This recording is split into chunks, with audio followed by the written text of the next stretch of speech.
Welcome to shops of blessing. దేవుని కృపలో భద్రపరచబడి నూతన దినములో ప్రవేశించాం. ఈనాటి దేవుని వాగ్దానం. యథార్థముగా ప్రవర్తించు వారికి ఆయన ఏ మేలును చేయక మానడు.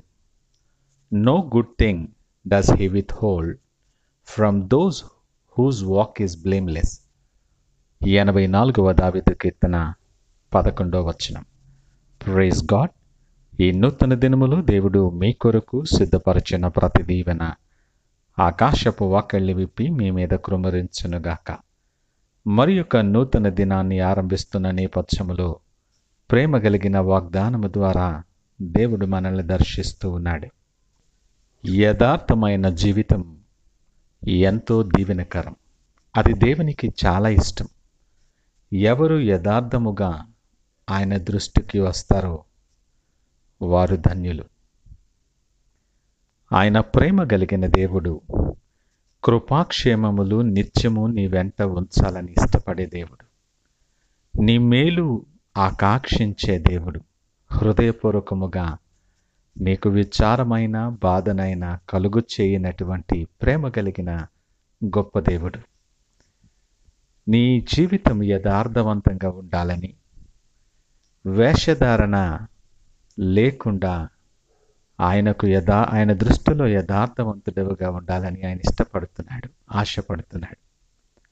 వేషధారణ ఆయనకు అసహ్యం.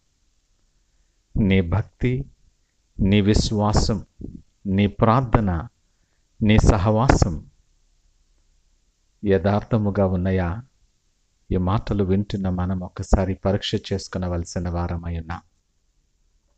యథార్థవంతులను బలపరచాలని ఆయన ఉద్దేశమై ఉన్నది.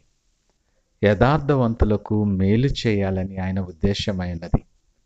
ఆయన వారి కొరకు సిద్ధపరిచిన మేలు కంటికి కనబడదు, చెవికి వినబడదు, హృదయానికి గోచరము కానిటువంటి గొప్ప మేలులు సిద్ధపరిచాడు ఆయన.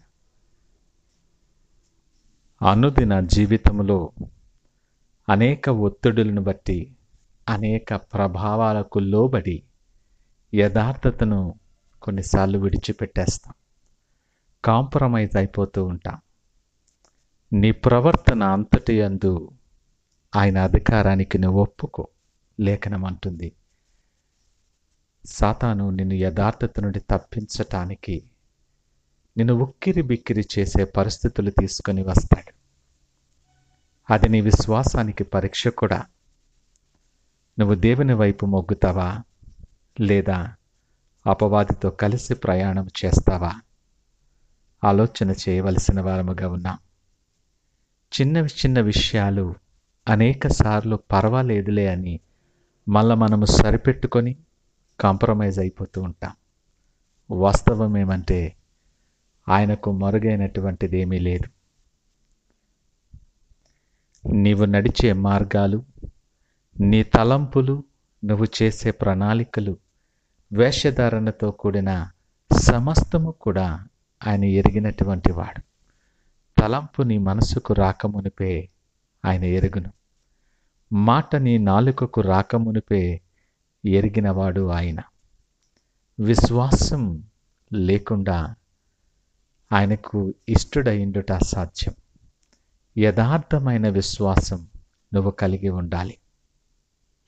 నీ భక్తి, నీ ప్రార్థన, నీ సహవాసం, నీ విశ్వాసం జనములను మెప్పించేదిగా కాక ఆయనకు ఇష్టమైన రీతిలో మనము జీవించవలసిన వారమై ఉన్నాం.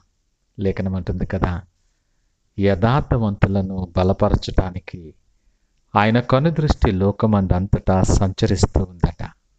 ఆయన చూస్తూ ఉన్నప్పుడు నువ్వు ఏ గుంపులో ఉన్నావో, ఏ గుంపులో కనబడతావో ఆలోచన చేద్దాం.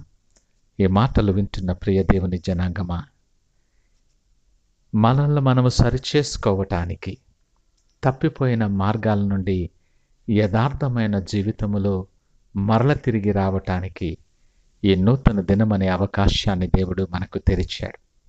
ఈ తెరవబడిన నూతన అవకాశములో, నూతన దినములో ఆయన కనుదృష్టిలో యథార్థవంతుల జాబితాలో నువ్వు నిలిచుండులాగున సిద్ధపడి ప్రార్థనాపూర్వకముగా ఈ దినాన్ని ఆరంభిద్దామా? ప్రార్థించుకుందాం. పరిశుద్ధుడు, ప్రేమ నమ్మకమైన మా యేసయ్యా స్తోత్రాలు. ఈ ఉదయకాల సమయం మాతో మీరు మాట్లాడారు, మీకు వందనాలు.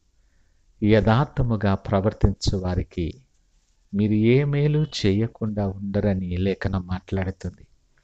ఈ వాగ్దానం ఎంతో బలపరుచింది నాయన, ఎంతో ఆదరణ కలుగు చేస్తుంది.